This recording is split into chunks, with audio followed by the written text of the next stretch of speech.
నమస్తే గురువు గారు. శ్రీమాత్రే నమః. ఈ జనవరి మాసంలో సింహరాశి వారికి ఎలా ఉండింది?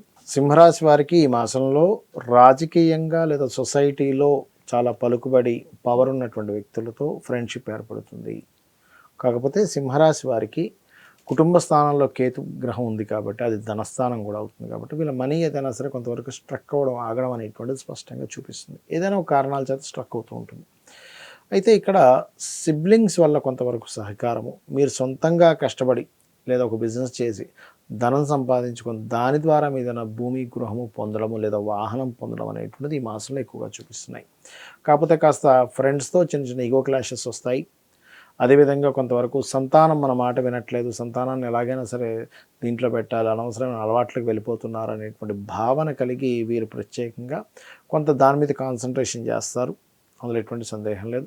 కాకపోతే కొద్దిగా ఈ సప్తమాధిపతి అష్టమంలో, మన షష్టమాధిపతి సప్తమంలో ఉన్నాడు, ఇప్పుడు ఆరోధిపతి ఏడులో ఉన్నాడు కాబట్టి కొద్దిగా సరే జీవిత భాగస్వామి ఆరోగ్య విషయంలో కొద్దిపాటి జాగ్రత్త వహిస్తూ ఉండాలి. సహజంగా కూడా ఏంటంటే కాస్త శని యొక్క దృష్టి ఉన్నందుకు కొంచెం హెల్త్ విషయంలో ఈ జాతకులు కూడా కొన్ని జాగ్రత్తలు తీసుకోవాలి. అదేవిధంగా వివాహ సంబంధాలు సప్తమంలో శని ఉన్నప్పటికీ కుదురుతాయి ఈసారి. ఎందుకంటే ఈ శని శుక్రబుధులను చూస్తున్నాడు, వీక్షిస్తున్నాడు తన దశమ దృష్టితోని.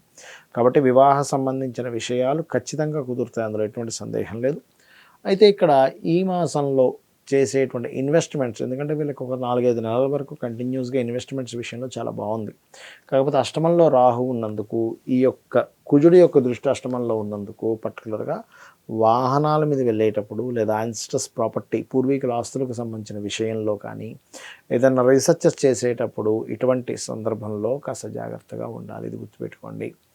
అదేవిధంగా ఈ యొక్క సింహరాశి వారికి కనుక చూసుకున్నట్లయితే ప్రధానంగా ఇక్కడ ఈ సప్తమంలో ఉన్నటువంటి శని భగవానుడు తన స్థానంలోనే ఉన్నాడు కాబట్టి ఎవరికైనా వివాహ సంబంధాలు చూస్తున్నామండి కుదరట్లేదు అనుకునేటువంటి వారు ముఖ్యంగా శని భగవానుడి దగ్గర దీపారాధన చేసి మీరు కనుక ప్రయత్నం చేసినట్లయితే ఖచ్చితమైనటువంటి సక్సెస్ ఉంటుంది. కాబట్టి ఇప్పుడు మీరు చేయవలసింది ఎక్కువగా సూర్య నమస్కారాలు చేసుకోవాలి. ఎనీ మనీ ట్రాన్సాక్షన్ చేసేటప్పుడు కాస్త గణపతిని తలుచుకోవాలి, అన్ని విధాలు బాగుంటుంది. అయితే గురువు గారు, మీరు ఇప్పటిదాకా గోచారం ఫలితాలు చెప్పారు కదా, సో ఇవే చూసుకోవాలా ఇంకా వేరే ఏవైనా కూడా చూసుకోవచ్చా? గోచార ఫలితాలతో పాటు మన జన్మజాతక ఫలితాలను ఉంటాయమ్మా. అంటే మనం జన్మించినప్పుడు, ఇప్పుడు మీరు జన్మించారు, మీరు జన్మించినప్పుడు ఉన్న గ్రహస్థితి అనేది ఒకటి ఉంటుంది. ఇది ఎట్లా తెలుసుకోవాలి అంటే మీరు జన్మించినప్పుడున్న సమయం తీసుకోవాలి. దీని ద్వారా లగ్నం తెలుస్తుంది. లగ్నం ద్వారా ఏంటంటే మనిషి ఏమిటి, అసలు ఆ వ్యక్తి ఏమిటనే విషయం తెలుస్తుంది. అదేవిధంగా సమయం ద్వారా లగ్నం ఎలా తెలుస్తుందో date, month, year, time, place of birth, వీటి ద్వారా ఆ వ్యక్తి జన్మించినప్పుడు నుంచి ఉన్నటువంటి గ్రహస్థితి తెలుస్తుంది. వీటి ద్వారా ఏమిటి లాభము అంటే, ఇప్పుడు మీరున్నారు, మీకు ధనం ఏ రూపంలో వస్తుందో తెలియాలంటే మీ ధనాధిపతిని పట్టుకోవాలి. మీకు ధనం ఇచ్చేవాడు అసలు ఎవరు, ఆ ధనాధిపతిని మనం తెలుసుకోవడం ద్వారా ఏం తెలుస్తుందంటే మీరు ఏ రంగాల్లో బాగా కలిసి వస్తుంది, ఎప్పుడు మీరు ధనం ఇన్వెస్ట్మెంట్ చేయాలి, ఎప్పుడు ఇన్వెస్ట్మెంట్ చేయకూడదు. కొంతమంది షేర్స్లోని, మ్యూచువల్ ఫండ్స్లో ఇన్వెస్ట్మెంట్ చేస్తుంటారు. రైట్ టైంలో ఇన్వెస్ట్మెంట్ చేస్తే డబ్బులు వస్తాయి, రాంగ్ టైంలో ఇన్వెస్ట్మెంట్ చేస్తే పోతాయి, అది తెలుస్తుంది. అలాగే కుటుంబ వ్యవహారాలు తెలుస్తాయి, కుటుంబంతో ఉండే రిలేషన్స్ తెలుస్తాయి సెకండ్ హౌస్ వల్ల. ఇప్పుడు థర్డ్ హౌస్ రీడింగ్ అని ఉంటుంది ఆస్ట్రాలజీలో. ఈ థర్డ్ హౌస్ రీడింగ్ వల్ల ఏమిటంటే మీకు అన్నదమ్ములతో సఖ్యత ఎలా ఉంటుంది. కొంతమందికి అన్నదమ్ములతో గొడవలు ఉంటాయి, కొంతమందితో మోసపోతారు, కొంతమంది వాళ్ళే సపోర్ట్ చేస్తారు.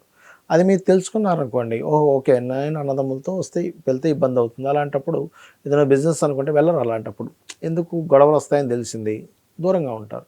అంటే ఇట్స్ వెరీ క్లియర్లీ మన జన్మజాతకం మనం ఏమిటి, మనం ఏం చేయాలి, ఏం చేయకూడదు, ఎప్పుడు ఎలాంటి నిర్ణయాలు తీసుకోవాలని చెప్తుంది జ్యోతిష్ శాస్త్రం. అదేవిధంగా ఫోర్త్ హౌస్ రీడింగ్ అంటారు ఇందులో, అంటే మీ విద్య ఏమిటి.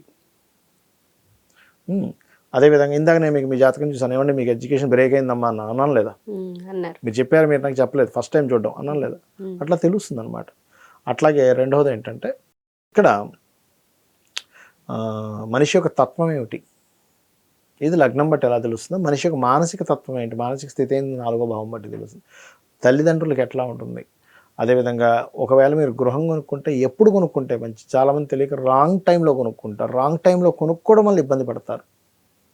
రైట్ టైంలో కొనుక్కోవాలి, రైట్ డైరెక్షన్లో. అన్ని డైరెక్షన్స్ మంచివే, ఒక్కొక్క పేరుని బట్టి ఒక్కో డైరెక్షన్ మంచిది. వాస్తంతా మంచిదే, కానీ ఎవరికి ఏది పనికి వస్తుందని తెలుసుకోవాలి. ఎలా అంటే సింపుల్ ఎగ్జాంపుల్, బ్లడ్ గ్రూప్స్ ఉంటాయి. రక్తం అంతా ఎర్రగానే ఉంది కానీ ఏ రక్తం పడితే ఆ రక్తం ఎక్కించుకుంటామా, ఎక్కించుకోము. ఎందుకు? అది రివర్స్ అవుతుంది మనిషికి. బికాజ్ ఆఫ్ సేమ్ గ్రూప్ ఎట్లా పెట్టుకుంటామో మీకు కలిసి వచ్చేటువంటి దిశలో మీరు ఉండాలి. అదేవిధంగా వివాహ సమయం కూడా చాలామంది తెలియక వివాహం అవ్వట్లేదని, ఎన్ని సంబంధాలు చూసినా కుదరట్లేదని బాధపడుతూ ఉంటారు. ఇక్కడ బాధపడడం కాదు, ఎప్పుడు ఆ సమయం ఉందో తెలుసుకోవాలి. ఇప్పుడు నేను ఉన్నాను, అర్ధరాత్రి 1 గంటకి, 2 గంటలకి, 3 గంటలకి మాటిమాటికి డోర్ తెరిచేసి అయ్యో సూర్యుడు రాలేదంటే బాధపడితే ఎలా ఉంటుందమ్మా చూసేవాడికి? 6:30కి సూర్యోదయం, నువ్వు 1 గంటప్పుడు లేచి బాధపడతావు ఎందుకు? అంతే కదా. సో టైము, ఎప్పుడు వివాహ సమయం ఉంది అప్పుడు చేసుకుంటే వాళ్ళ లైఫ్ బాగుంటుంది. ఎప్పుడు లేదో మనం ఆ టైంలో, లేని టైంలో మనం వెతుకుతూ ఉంటాం. ప్రతి మనిషికి 3 నుంచి 5 సార్లు ఉంటుంది వివాహ యోగం అనేటువంటిది. ఆ పర్టికులర్ టైమ్స్ ఎప్పుడు వచ్చాయో వాళ్ళకు ఉన్నటువంటి ఆర్థిక పరిస్థితిని, ఇప్పుడు వచ్చింది కదా టైం వచ్చింది కానీ చేసుకోలేము, ఆర్థిక పరిస్థితి బాగోదు ఆ టైంలో, ఇంకోసారి ఇస్తాడు భగవంతుడు ఛాన్స్, ఇంకోసారి ఇస్తాడు. అలాగా గ్రహాల యొక్క కదలికల మూలంగా ఆ టైం చూసుకొని చేసుకోవాలి. అదేవిధంగా ఇన్వెస్ట్మెంట్స్ కావచ్చు, సంతాన అభివృద్ధి కావచ్చు, లేకపోతే దాని ఏమంటారు జాబ్ కావచ్చు, బిజినెస్ కావచ్చు, ఇవన్నీ కూడా మన జన్మజాతకంలో ఉంటాయి. ఇక్కడ మీకు సందేహం కలుగుతుంది, మరి ఇవన్నీ మన జన్మజాతకంలో ఉంటే ఇప్పుడు కూర్చోబెట్టి ఈ రాశి ఫలితాలు ఎందుకు చెప్పారు అని. ఇది ఎలా అంటే అమ్మా, ఇప్పుడు మీరు ఉన్నారు, స్టూడియోకి వస్తున్నారు, అక్కడి నుంచి ఇక్కడికి రావాలి, ఒక అరగంట పడుతుందా మీ ఇంటి నుంచి ఇక్కడ రావడానికి? పడుతుంది. అదే బాగా ట్రాఫిక్ జామ్ ఉంది, ఎంత టైం పడుతుందమ్మా? గంట పట్టచ్చు. బాగా వర్షం పడుతుంది, ఎక్కువ టైం పట్టచ్చు కూడా. ఒకసారి వస్తున్న వెహికల్ ఆగిపోయింది, ఇంకెక్కువ టైం పట్టచ్చు. అంటే ఏమిటి? మీ చేతుల్లో లేకుండా ఇంకోటి బయట ఉండే పరిస్థితి కూడా మిమ్మల్ని ఆపుతూ ఉంటుంది. మీరు ఆరోగ్యంగానే ఉన్నారు, నడవగలరు, మాట్లాడగలరు, అంత ఆరోగ్యంగా ఉంది, ఏ ప్రాబ్లం లేదు, నేను కూర్చో యాంకరింగ్ చేయడానికి నేను రెడీగానే ఉన్నాను. కానీ వచ్చే తోవ హాఫ్ అన్ అవర్లో రావాల్సింది 1 అవర్, 1.5 అవర్, ఒక్కోసారి 45 మినిట్స్ ఎందుకు పడుతుంది? బికాజ్ ఆఫ్ మధ్యలో ఉండేటువంటి పరిస్థితి. ఈ పరిస్థితిని ఇలా ఉంది కాబట్టి, బయట బాగా వర్షం పడుతుంది కాబట్టి, లేకపోతే బయట ఎక్కువ ట్రాఫిక్ ఉంటుందేమో కాబట్టి నేను ఒక అరగంట ముందు బయలుదేరుతానని మీరు డిసైడ్ అయితే టైంకి రాగలుగుతారు, అదర్వైజ్ రాలేరు. ఈ పరిస్థితే గోచారం. ప్రజెంట్ ఈ మంత్ సిచ్యువేషన్ ఏమిటి, దీనికి నేను ఎలా ఉండాలి, ఎలా స్పందించాలి, ఎలా సిచ్యువేషన్స్ని ఎట్లాగా హ్యాండిల్ చేయాలి, ఎట్లా ప్లాన్ చేసుకోవాలి, ప్లానింగ్ని మీకు స్పష్టంగా చెప్పేది ఈ గోచారం. అందుకని గోచార ఫలితాలు చెప్పుకుంటూ మన జన్మజాతక ఫలితాలను చూసుకోవాలి. చాలామందికి జాతకము తెలియదు, గోచారం చూసుకోవడం అర్థం కాదు, వాళ్ళ డేట్ ఆఫ్ బర్త్లు తెలియవు. అప్పుడేం చేయాలి అంటే, నిత్యము ఉదయం సాయంత్రం చక్కగా లలిత కానీ విష్ణు సహస్రనామాలు కానీ చదువుకుంటూ, గోశాలకు వెళ్ళే అలవాటు ఉంటే గోశాలకు వెళ్ళి గోవులకి ఏదైనా తినిపిస్తూ, భగవంతుడిని శరణాగతి అంటారు దాన్ని. అంటే నాకు ఇవి ఏమీ తెలియవు, నీ పాదాలు నేను పట్టుకున్నాను తల్లి, నన్ను నువ్వు నడిపించు, నా పని నేను చేసుకుంటూ ఉంటా, అన్నిట్లో నేను చూసుకుంటాను, వెళ్తూ ఉంటే అమ్మవారే రక్షిస్తుందని మనకి దేవీ భాగవతంలో ఉంది. అంటే ఒక వ్యక్తి తన పూర్వజన్మ కర్మల చేత నుదుటి మీద ఒక రాత రాసుకొని వస్తాడు భూమి మీదకి. కానీ ఎప్పుడైతే అమ్మవారి భక్తులు అవుతామో, బ్రహ్మని పిలిచి వాడి నుదుట రాతని తిరిగి రాయమని చెప్తుందట అమ్మవారు. అంటే అమ్మవారి ఆరాధన అంత గొప్పది.